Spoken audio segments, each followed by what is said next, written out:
Thanks, everybody. And now please enjoy the debate.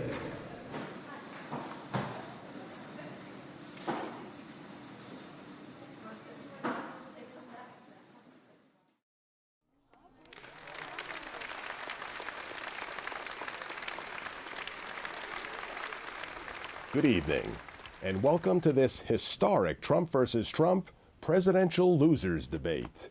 To avoid any confusion, I will be referring to the Donald Trump in the red tie as Mr. Trump and the Donald Trump in the blue tie as Donald. Gentlemen, let's begin. Mr. Trump, yet another Access Hollywood tape from the 1980s has just surfaced, on which you were overheard not only boasting about all of your sexual conquests, but also bragging that you've never contracted any sexually transmitted diseases from any of these women. Are you absolutely certain of that? Absolutely. Excuse me, sir. What about herpes? Should have gotten it.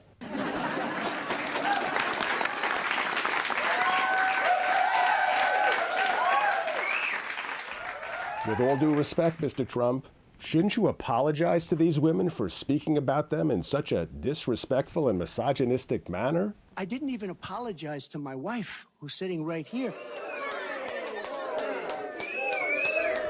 How did you manage to get away with that? I offered her a lot of money. Duh. Okay, let's move on. Donald, in your first 100 days, you are now stating that you will no longer be building the Mexico Wall, but will instead begin construction on a magnificent 200-story Trump temple in Tel Aviv, and that Israel will be paying for it. Did they know about this yet? I met with Bibi Netanyahu the other day. Believe me, he is not a happy camper. Donald, you have accused Mr. Trump of not praising you enough publicly for your disrespectful and outright racist treatment of President Barack Obama. Well, he's right over there. Why not just tell him yourself exactly how you feel? I was the one that got him to produce the birth certificate, and I think I did a good job. Thanks a lot for doing a great job. Okay, these next few minutes are for open discussion, so I'll just sit back and allow the two of you to go back and forth and discuss whatever you'd like. I think that I've developed very, very good relationships over the last little while with the African-American community. I think you can see that. This is just another lie.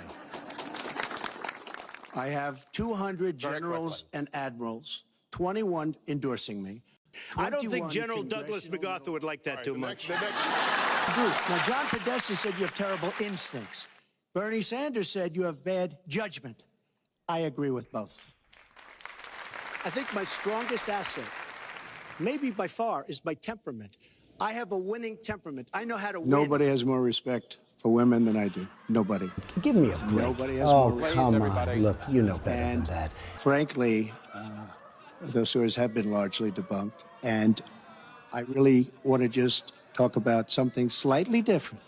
Against the war. Wait a minute. I was against the war in Iraq, just so you put it out. The record shows otherwise. The record does not show that. Why is your judgment The record shows that I'm right. When I did an interview with Howard Stern, very lightly, first time anyone's asked me that, I said, very lightly, I don't know, maybe, who knows, essentially. I then did an interview with Neil Cavuto, who talked about the economy is more important. I then spoke to Sean Hannity, which everybody refuses to call Sean Hannity. I had numerous conversations with Sean Hannity at Fox, and Sean Hannity said, and he called me the other day, and I spoke to him about it. He said, you were totally against war, because he was for the war. Why is better? And that was before the war started. Sean Hannity said very strongly to me and other people, he's willing to say, but nobody wants to call him, I was against the war. He said, he used to have fights with me because Sean was in favor of the war. And I understand that side also, not very much, because we should have never been there. But nobody calls Sean Hannity. And then they did an article in a major magazine shortly after the war started, I think in '04, but they did an article which had me totally against the war in Iraq. And one of your compatriots said, you know, whether it was before or right after, Trump was definitely, because if you read this article, there's no doubt. But if somebody, and I'll ask the press, if somebody would call up Sean Hannity, this was before the war started, he and I used to have arguments about the war. I said it's a terrible and a stupid thing. It's going to destabilize the Middle East, and that's exactly what it's done. Excuse me. My turn. You were very much involved. I don't mind Every being aspect. I'm under a routine audit. Of course I can, and it'll Dan. be Of course I released, can. I don't know as soon as the audit's finished, it'll be released. But you will learn more about Donald Trump by going down to the federal elections, wouldn't be where so I filed bad. a Let me tell you, Putin has 104-page. Gentlemen, even our team of professional fact-checkers have been unable to keep up in real time with all of the lies that both of you have told us already. So to help them out, we're about to play a popular party drinking game. We ask you now to both take one sip of vodka for each lie you have already told. Mr. Trump, Donald, each of you may now begin.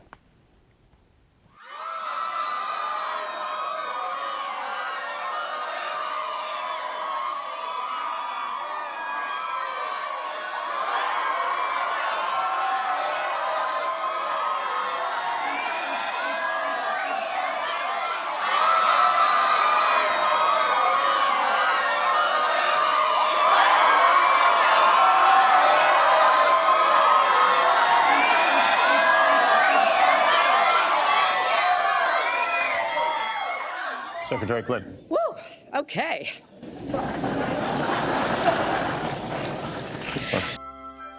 I'm Hillary Clinton, and I approve this message.